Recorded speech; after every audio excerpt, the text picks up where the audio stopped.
ওমানের মধ্যস্থতায় 1 বছরেরও বেশি সময় পর গ্যালাক্সি লিডার জাহাজের ক্রু সদস্যদের মুক্তি দিল ইয়েমেনের সশস্ত্র সংগঠন হুতি। বুধবার তাদের ওমানের কাছে হস্তান্তর করা হয় বলে জানায় সংগঠনটি।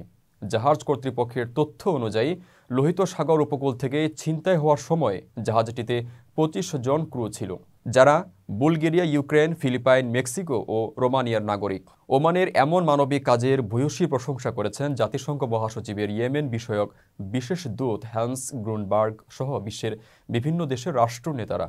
গাজা ইসরায়েলি আগ্রাসনের জবাবে লোহিত সাগর এডেন উপসাগরের ইসরায়েলের সঙ্গে সম্পৃক্ত একের পর এক জাহাজে হামলা চালিয়েছে হুতি। পাশাপাশি 2023 সালের নভেম্বরে গ্যালাক্সি লিডার জাহাজটি আটক করে গোষ্ঠীটি। তখন হুতি থেকে জানানো হয়েছিল ফিলিস্তিনের গাজায় ইসরায়েলের বর্বর হামলার প্রতিবাদে জাহাজটি আটক করা হয়েছে। জাহাজটির মালিক একজন ইসরায়েলি ব্যবসায়ী, তবে পরিচালনা করে জাপানের একটি প্রতিষ্ঠান। গাজায় যুদ্ধবিরতি কার্যকরের 3য় দিনে ওমানে এই বন্দীদের মুক্তি দেওয়া হয় বলে জানিয়েছে ওমানের জাতীয় গণমাধ্যম। দীর্ঘ সময় পর পরিবারের কাছে ফিরে যাওয়ার সুযোগ পেয়ে আনন্দিত জাহাজটির ক্রুরা।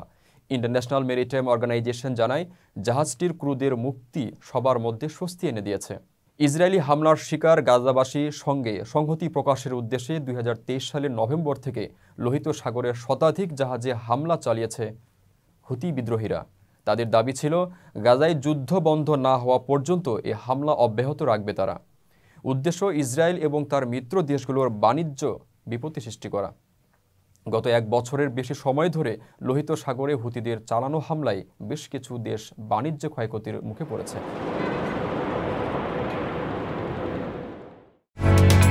ওমানের সেরা রেট দিচ্ছে বাংলাদেশি প্রতিষ্ঠান গালফ এক্সচেঞ্জ।